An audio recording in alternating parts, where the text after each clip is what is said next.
and welcome along to the industry analysis for the strategic case study of August 2019. Here we're going to be looking at the real world ride hailing industry, or TNC industry as it's also known. Before we get into the industry analysis itself though, I just want to address one question which is often raised by students when it comes to the case study, and that is, what exactly is the purpose or point of doing an industry analysis?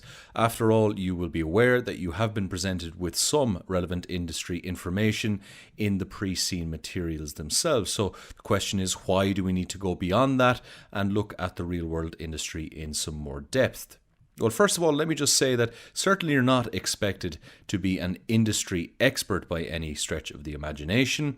However, I do believe there are some very good reasons why you should look into the industry in a little bit more detail than what you're given in the pre-seen document itself. Understanding the wider business environment and industrial context has, I think, two key potential benefits on exam day. First of all, it helps you to anticipate some of the potential issues that might arise in the unseen scenario and therefore avoid any nasty surprises or confusion, especially when it comes to using some of the concepts and ideas that are common within the industry.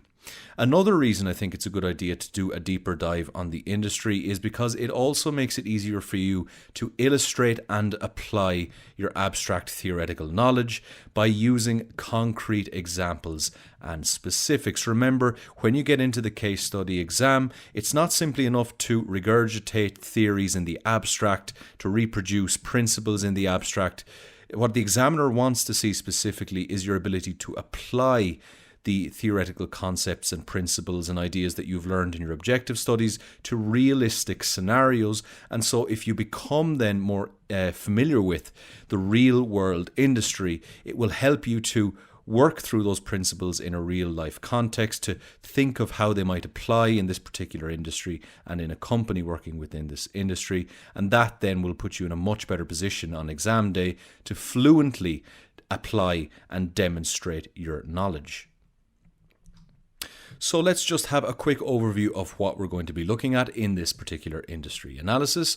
We're going to start off with a broad quantitative analysis, a kind of a telescopic view of the entire industry from a quantitative perspective, looking at some of the key figures and numbers from recent years and indeed at some projections as well.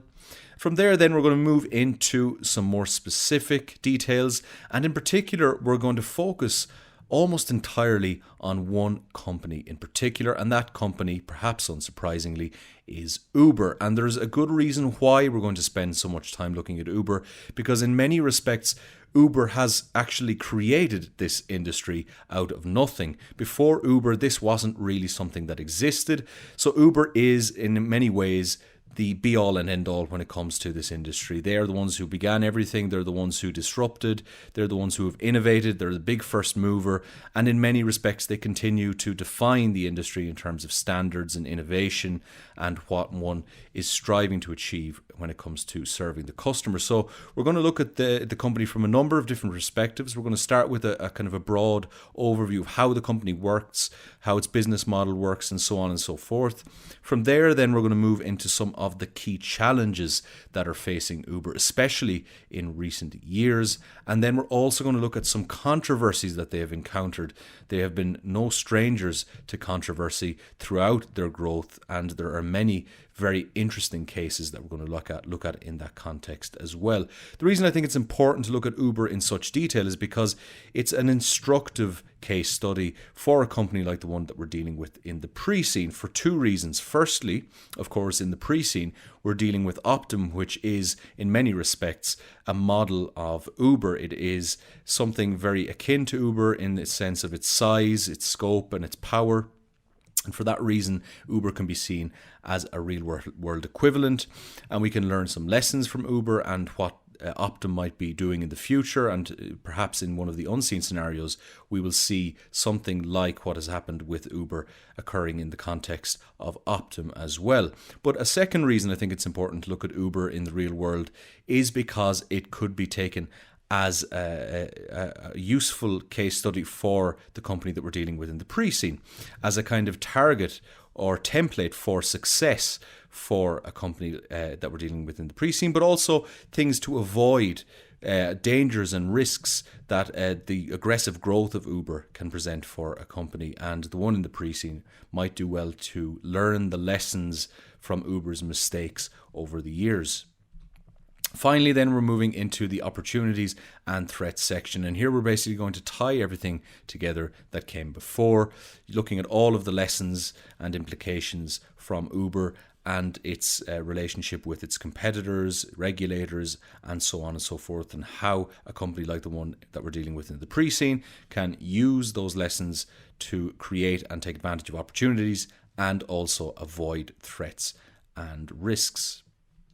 We're also going to include a number of resources at the end of this PowerPoint for you to peruse in your own time, at your own leisure. We do highly recommend, however, that you take a look at the YouTube documentary that we have linked at the end of this PowerPoint, because I think it's a very useful insight into how exactly Uber operates and indeed how this industry operates as a whole. And again, it lists some of the many controversies that we look at in section 2, looks into them in more detail, and it's just a very interesting documentary all around. So that's a good place to start, I think, if you're going to start using some of the resources that we include at the end of this industry analysis. Okay, so let's get straight into the quantitative component of the analysis. Here are some useful broad figures for the industry. This is from Technavio's industry report, the global ride-hailing services market from 2019 to 2023. So just this year this was published. These are some of the most up-to-date figures. You can see the market is expected to be accelerating at a compound annual growth rate of close to 19%. So this continues to be a very strongly growing industry overall. The incremental growth is going to amount to approximately $50.66 billion from 2018 to 2023. 49% of the market share originated from the APAC region, that is the Asia Pacific region, in 2018. And indeed, as we'll see, China is a huge player in this industry in terms of overall share. The EMEA region has a higher incremental growth than the Americas, interestingly enough. That is the European, Middle East and Africa region, higher incremental growth over the next 5 years or so compared to the Americas. Perhaps this is unsurprising, though, considering the fact that America was in many ways the first place where this industry took root, and for that reason it is, relatively speaking, a more mature market, so you could expect less growth in that context, and it's less of a well-established industry in Europe and in other regions, in many respects due to regulation, as we'll see a little bit later on. But certainly that's where we expect higher incremental growth in the coming years. One of the key trends for this market will be the rising adoption of electric vehicles, and this was flagged in on many occasions in the pre-scene document. So really important, some key figures there to bear in mind. Most notably, perhaps, you've got the overall share of the market going to the APAC region, and also the higher growth in the EMEA region, that is Europe, Middle East and Africa. As you can see here, this is just, again, an overview of the broad value of this market and the compound annual growth rates as well. This is from 2018 to 2025 projections. We're looking at approximately 19.87% compound annual growth rate according to this analysis. The ride-sharing market is estimated to reach $218 billion by 2025 from $61.3 billion in 2018 at a compound annual growth rate of 19.87%. The major drivers of this market are growing need for personal mobility in the wake of rising urbanization and a fall in car ownership. That fall in car ownership can also partly be attributed to the increased popularity of rental cars, and we're seeing a lot of those kinds of companies cropping up around the world as well. But certainly Uber and other companies like it have had a big effect there too.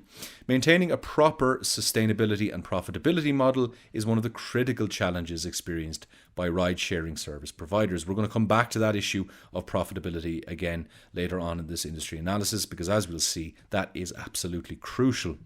Asia Oceania leads the ride-sharing market owing to high population and increasing urbanization. As we saw on the previous slide, the APAC region is the one that takes the highest share of the market. Also, less vehicle ownership among people leads to high ride-sharing market in that region as well. You can see here passenger numbers, they have been growing steadily and healthily in recent years, and it looks like they're going to continue to do so in the next couple of years. So this is numbers of people in the millions, and it's unique users throughout the year. So you're looking here at approximately 207 million in 2015, and that's going to more than double then to 2021 to 539 million ride-sharing users globally. You can see here, this is a regional breakdown of ride-sharing markets, the top 5 in the world based on estimated gross bookings in 2017. This is a useful figure here because it really visually conveys in a compact way just how far ahead of other markets the United States and China are. And this obviously accounts for the APAC region's market share. China there just being one country in that region, and there are several other major countries in that region as well, which obviously accounts for the huge market share. But United States, as you can see, remains a major player. Currently the biggest market, but it's going to be eclipsed soon by China. And then you have the United Kingdom, Japan, and Germany coming in way behind in terms of their absolute take in estimated gross bookings in 2017. This is by the commute type. You can see the breakdown here of the global ride-sharing market. This is in 2017, but the figures remain more or less the same in 2018 and currently in 2019 based on the most recent figures. Long distance has the smallest share, corporate comes in second, and then short distance commutes are by far the most popular type of commute that is associated with ride sharing. Not surprising perhaps, and that accounts of course for its primarily urban based remit. Obviously, if it was longer distance, you'd be likely to see that in more rural areas, or at least commutes from things like suburbs and rural regions into urban areas. But it's within urban or intra-urban travel which is the major market in the global ride-sharing industry. This is a nice little visual illustration of the effect on taxis that these kinds of companies have had, that the ride-sharing and ride-hailing market has had. You can see here, this is Uber and Lyft plotted against traditional taxis in New York City. And this is very closely tracked in other regions, other countries and cities around the world. You can see it's gone way down for taxis and shot up for Uber and Lyft to a lesser extent, daily trips in New York City. We're going to come back to that issue of taxis because that's one of the key challenges and controversies in this industry. Here we're looking at a breakdown of demographics. This is in the case of Uber users in the United States, but we see very similar patterns again in other countries. You can see the gender breakdown is more or less 50-50. We've male 52% versus female 48%, so you can't really read too much into that. That is about as one would expect. You can see then on the right you have the age breakdown. This is much more telling, and again unsurprising perhaps to see that it is the younger age groups that account for the vast majority of the market. You can see 16 to 24 and 25 to 34 year olds account for the vast majority of Uber use, 37% plus 28%. So that's a 65% share for just those two age groups alone. In terms of income breakdown, you can see here in the bottom left, you actually have a perhaps surprising number from the bottom 25% at 22%. But again, you could say that tracks or corresponds to the younger age groups that we saw in the previous circle there. You can see obviously the younger age groups are going to have generally lower incomes and less spending power, and that's reflected then in those income breakdowns. In the bottom left segment, you can see, so the mid and the bottom account again for approximately 65% of users. And then again, you can see here the urban context and suburban as well, of course, are the major share of users in the United States. That is again reflected right across the board internationally for Uber and indeed for all ride-hailing services. Again, you can see here, this is just to show you that, again, this is reproduced in the UK in terms of the millennial dominance of the market, 18 to 24-year-olds at approximately 28%, 25 to 34-year-olds at 17% in terms of use of Uber in the UK. So now we turn to Uber, and this analysis will shed a lot of light on some of the figures and numbers that you have seen in the first section. And we're really going to do a deep dive in Uber here because it's a fascinating company, a fascinating case study. And really, as I said, they define the industry in many ways. So to understand the industry, really, you do need to understand Uber. Let's start with a quick background on this fascinating company. It was founded in 2009 as Uber Cab by Garrett Camp, a computer programmer and the co-founder of StumbleUpon, and Travis Kalanick, who had sold his Red Swoosh startup for $19 million in 2007. So these were two very successful founders already when they started the Uber idea. The company is based in San Francisco and has operations in 785 metropolitan areas worldwide, so the scope is huge. As of 2019, Uber is estimated to have 110 million worldwide users, a 69% market share in the United States for passenger transport. That is staggering when you think about it, because that is overall passenger transport. That takes in all sorts of forms of transport, private vehicle, public transport, and so on and so forth, and a 25% market share for food delivery. We're going to come back to that a little bit later on as well.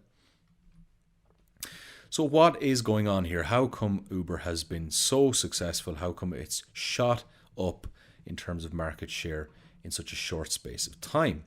Well, that requires a little bit of understanding of what it was they were competing against to begin with.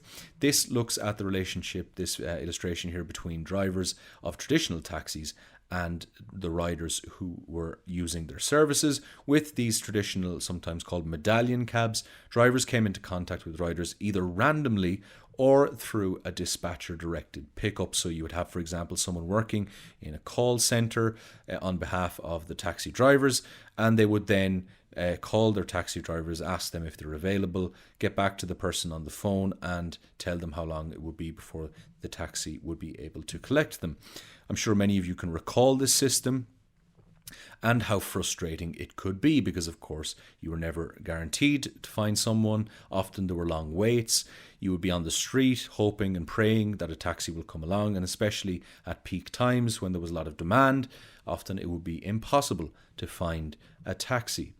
Well, Uber came along and changed all of that. With the Uber model, drivers and riders can now find each other more quickly and more reliably. It is a much more efficient middleman. It eliminates the random element, and it makes things much easier both for the drivers and the riders. Unsurprisingly then, riders and drivers rushed to take advantage of this much more efficient process of matching riders with drivers and vice versa. This is what's sometimes referred to as a double-sided marketplace. The main advantage of Uber's two-sided marketplace has been its efficiency. The medallion cab system operates through forced scarcity. There can only ever be a certain number of cabs on the road in any given city. As a result, fares are generally much higher than they are in the case of Uber, or indeed one might argue much higher than they actually need to be if supply and demand were simply allowed to intersect in a liberal market. Cabs never seem to be around when you need them, like late at night or in the pouring rain, as we've all experienced, and over time these problems get worse. As the population of a city grows, the cab population often doesn't, or at least doesn't to the same extent. However, along comes Uber, and they changed everything. Users request rides directly through their application, the nearest driver is dispatched to their location, and they can be hailed again immediately after drop-off, creating, first of all, better supply allocation for drivers. So Uber drivers have passengers in their cars much more often than the traditional taxi cab does, meaning less time and money wasted. A higher supply liquidity for riders.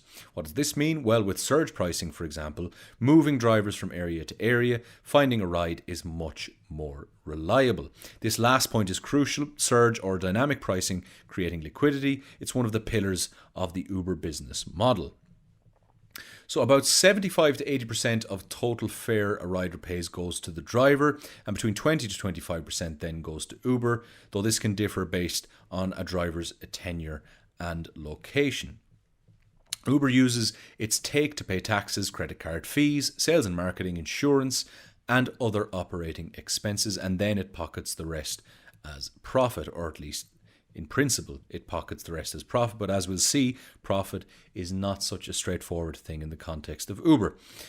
Uber's dynamic pricing includes surge rates, and what a surge rate is basically is when the price is raised during times of peak demand or unusual situations. For example, when you have concerts in a particular area or sporting events that create a surge in demand, then you have surge prices that correspond to that surge in demand. City and neighborhood-based variations in price, and also personalized pricing rates based on who you are and where you're going. So in some cases, you will have, for example, loyalty schemes for regular users of the application. They will be able to avail of discount prices and so on and so forth. This variability really sets Uber apart from traditional taxi cabs, where in most cases, in most countries, taxi fares are tightly regulated by governments and city councils, and there's limits and caps on the amount that can be charged by taxis. And this, of course, puts a huge restriction on taxi drivers in terms of how much profit they can make, and indeed also it affects the degree to which they can serve customers and demand in times of extra busyness, for example, in the case of sporting events and concerts. So let's look at this surge pricing in a little bit more detail. Surge pricing, while sometimes a deterrent to riders, of course, if the price shoots up, you're less likely to choose an Uber cab. It helps Uber meet fluctuating levels of demand with an optimal level of supply. By ramping up prices and driver payouts at times of low supply, the company then makes sure that drivers are on the road and passengers are getting picked up. So you can see here, these are some examples of messages or alerts that drivers actually receive from their Uber application in the context of expected surges or major events in urban areas. For example, as you can see here, the first one is San Francisco Giants Parade starting at 12 p.m. today. Expect high demand and road closures and Market Street. See parade route and details here. Uber reminder, Treasure Island Music Festival today and tomorrow. Nike Women's Marathon tomorrow morning. Expect high demand and more dollars for you. Happy driving. So you can see there's a kind of an informal tone here, but also the idea that Uber is there to try and help the drivers to make as much money as they can by notifying them of these demand surges. Just an important point here as well, in addition to increasing the supply to high demand areas, surge pricing also helps control customer demand. This is a really important point to bear in mind, as those unwilling to pay a higher price will find other means of transportation while others will pay for the surge. So another way of kind of helping supply meet with demand in a way that traditional taxi cabs simply could not due to the restrictions on pricing. Now, here's a really important point. Uber's got what's called a growth philosophy. It is primarily been putting an emphasis on growth over profits over the last 5 or 6 years. One of the major reasons, or one of the major rationales behind this idea, has to do with what are called network effects. So Uber has become more valuable the larger its network has grown. For Uber, growth means faster pickup times, more drivers on the road, and potentially lower prices for riders. So when you think about it, the idea from Uber's point of view is that the faster they can grow and ensure that they keep other competitors out of the market, and the more drivers they can get on the road quickly in a new market, the more likely it is that riders will then use the application as well. And the more likely it is that there are more riders using the application, the more likely it is that more drivers will want to use the application. And you get this virtuous circle. And this is essentially what's called network effects. In other words, the larger your network becomes, the more attractive it becomes to join that network from both the supplier side and from the consumer side. So this has been kind of underpinning Uber's growth philosophy over the years, and that's why they have put such a huge emphasis on growing in new markets and market development over anything else, over profitability concerns in particular. This is really a kind of Amazon mentality. Amazon really paved the way when it came to this kind of loss making on a large scale in order to achieve growth and market development. So you can see here, Amazon CEO Jeff Bezos has long maintained that investing in future growth is much more important than hitting quarterly earnings targets, much to Wall Street's chagrin. So obviously, shareholders might not be as understanding of this idea as the CEO in this case, but Jeff Bezos obviously knows what he's doing, and he has in many respects been proven right in terms of Amazon's recent turn to profitability and considerable profits as well. Amazon, so long light on profits, reported a whopping $1.86 billion in net income in the fourth quarter of 2017 alone. So after a long trajectory of loss making, finally Amazon is registering incredible profits. The idea again here is that because of its investment in infrastructure, because of its ability to grow in new markets at a hugely fast rate, much faster than any of its rivals and competitors, it has been able then to secure its place, and now it can start reaping the rewards of that aggressive expansion over those early years.